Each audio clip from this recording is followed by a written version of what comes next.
Hello बच्चों, let's read this question. Study the given statements and select the correct option.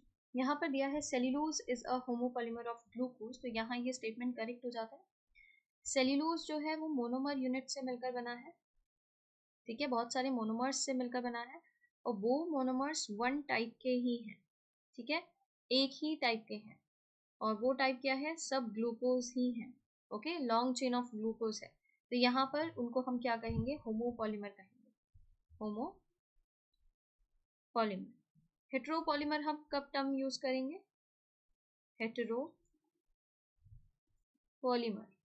बहुत different type के monomer unit हो, one type नहीं हो, different types मिले आपको मोनोमर यूनिट्स के और मोनोमर्स के.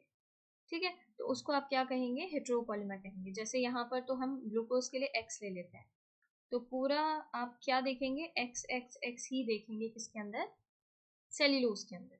बट अगर हम प्रोटीन की बात करें, 20 टाइप ऑफ अमाइनो एसिड वहां पर मिलते हैं, तो वहां पर एक्स भी हो सकता है, वाई भी हो सकता है, जी भी हो सकता है. ठीक है, ये चेन आपको मिल सकती है. और ये तो अभी एक्स वाई जी 3 टाइप लिखे हैं, वहां 20 टाइप ऑफ अमाइनो एसिड और 20 टाइप के कॉम्बिनेशन मिल सकते हैं. तो यहाँ cellulose is a homopolymer of glucose, ये करेक्ट हो जाता है. Insulin is a homopolymer of fructose, ये इनकरेक्ट है. इंसुलिन क्या है बच्चों, हार्मोन है. और ये हार्मोन कहाँ से आ रहा है, ये हार्मोन आपका आ रहा है पेनक्रियास के आइलेट्स ऑफ लैंगरहैंस में जो बीटा सेल्स होते हैं वहां से.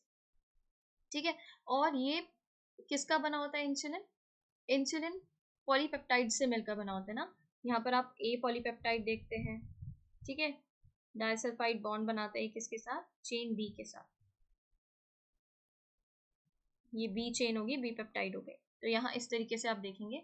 और पेप्टाइड की जब हम बात करते हैं तो अमाइनो एसिड से मिलकर बने होंगे, तो वहां पर होमोपॉलीमर होने के चांसेस तो कैसे हो जाते हैं, बिल्कुल जीरो. पॉलीपेप्टाइड्स किसके बने हुए हैं, अमाइनो एसिड्स के, और 20 टाइप ऑफ अमाइनो एसिड मिल रहे हैं, तो क्या इसके होमोपॉलीमर होने के चांसेस हैं, बिल्कुल नहीं. Starch gives blue colour with iodine, ये करेक्ट हो जाता है. स्टार्च जो होता है ना, वो फॉर्म करता है helical secondary structure, helical secondary structure. Okay, और स्टार्च होल्ड कर सकता है आयोडीन मॉलिक्यूल्स को, आयोडीन मॉलिक्यूल्स को अपने हेलिकल पोर्शन में. इसीलिए आप देखेंगे स्टार्च I2 जो होगा फिर वो कैसा कलर देगा, स्टार्च I2 से बाइंड हो गया है और होल्ड कर लिया I2 को उसने, तो वो कैसा कलर देगा, ब्लू कलर देगा. ठीक है, तो ये स्टेटमेंट भी करेक्ट हो जाता है.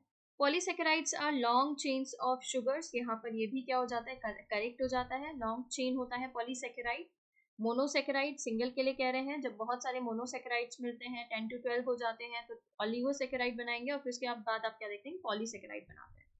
ठीक है, तो लॉन्ग चेन जो होती है शुगर्स की, उसको हम क्या कहेंगे, पॉलीसेकेराइड. शुगर कैसे काम कर रहा है, मोनोमर की तरह. ठीक है, मोनोमर की तरह काम कर रहा है शुगर. अब मोनोमर के बहुत सारे यूनिट्स, आपको मोनोमर की लॉन्ग चेन नजर आ रही है, उसको आप क्या कहेंगे, पॉलीमर. और क्योंकि ग्लूकोज है या फिर शुगर है, पर्टिकुलर ग्लूकोज तो यहाँ नहीं दिया है, कोई और शुगर है, तो उसमें आप क्या देखेंगे, हम उसको क्या कह देंगे, पॉलीसेकेराइड. तो ये भी करेक्ट हो जाता है. यहाँ पर आपकी 3 स्टेटमेंट्स करेक्ट है, 1, 3rd and 4th.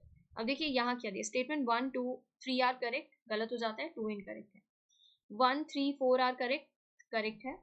2nd and 3rd are correct, गलत हो जाता है. ऑल स्टेटमेंट्स आर करेक्ट, गलत है. Correct option here is option B. ठीक है, इसके regarding information new NCERT class 11 page number 110 पर गिवन है. Thank you.